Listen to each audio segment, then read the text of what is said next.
On June 16, 2021, roughly half the internet vanished in under a minute. News sites, streaming platforms, government pages, all gone. Over 85,000 websites stopped working at exactly the same moment. The New York Times, down. Reddit, gone. Amazon, Twitch, Pinterest, PayPal, all unreachable. The UK government's website, offline.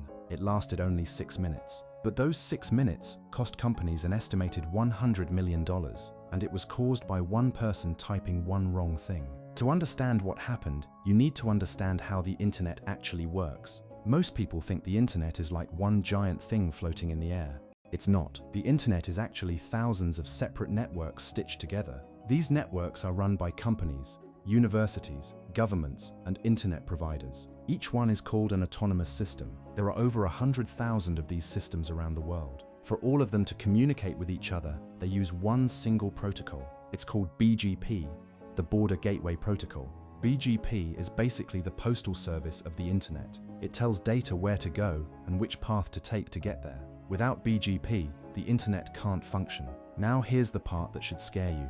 BGP was designed in 1989 on 2 napkins. 2 engineers in a cafeteria literally sketched it on napkins. That was their way of saying this is temporary and they would fix it later. They never fixed it. And today, that same 35-year-old design controls how all internet traffic flows globally. The terrifying part about BGP is that it works on trust. Any network can announce any route, and the rest of the internet will just believe it. No verification, no authentication, no questions asked. This is how the 2021 collapse happened. A company called Fastly was the cause. Fastly is a CDN, a content delivery network. CDNs act like invisible middlemen that speed up the internet for everyone. When you watch a video online, a CDN is probably serving it to you faster than the original server could. Fastly powered a huge chunk of the internet. News sites, e-commerce platforms, streaming services, many of them depended on Fastly without most users knowing. On May 12,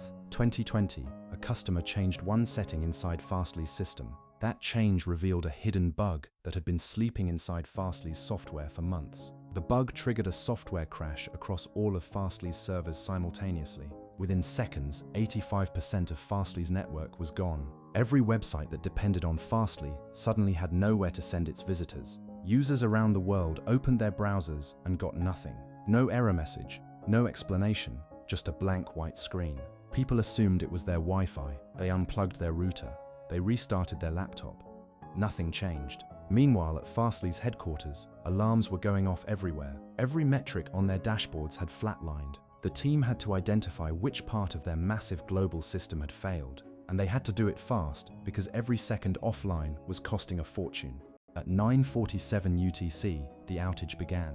By 9:48, half the internet was offline. Fastly engineers located the bug in their configuration software within minutes. The fix was surprisingly simple. They just needed to revert the configuration change. At 9:53 UTC, Fastly pushed the fix. Within 45 seconds, 95% of their network came back online. The entire outage lasted just 6 minutes and 34 seconds. $100 million. Gone in the time it takes to make a cup of coffee. But here is the thing that most people never found out. This was not the first time BGP broke the internet. In 2010, China Telecom accidentally hijacked 15% of all internet traffic for 18 minutes. 15% of all global internet traffic, including traffic from US military and government sites, passed through China for 18 minutes. Nobody intended it. BGP just believed the wrong announcement. In 2008, Pakistan Telecom tried to block YouTube inside Pakistan. They accidentally told the entire internet to route YouTube through Pakistan instead. YouTube went down globally for 2 hours. All because of a BGP announcement that nobody verified. BGP hijacking has happened hundreds of times. Sometimes by accident, sometimes not. And the scary part is there is still no mandatory security system built into BGP. There is a solution. It's called RPKI. But most networks haven't adopted it yet. The internet runs on cooperation and trust.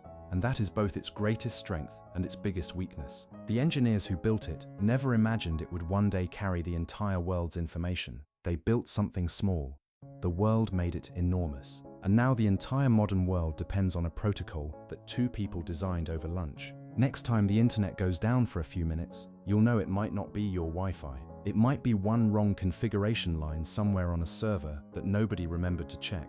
The internet is not a cloud. It is not magic. It is millions of humans making agreements with each other and trusting that everyone keeps their word. And most of the time, incredibly, it works.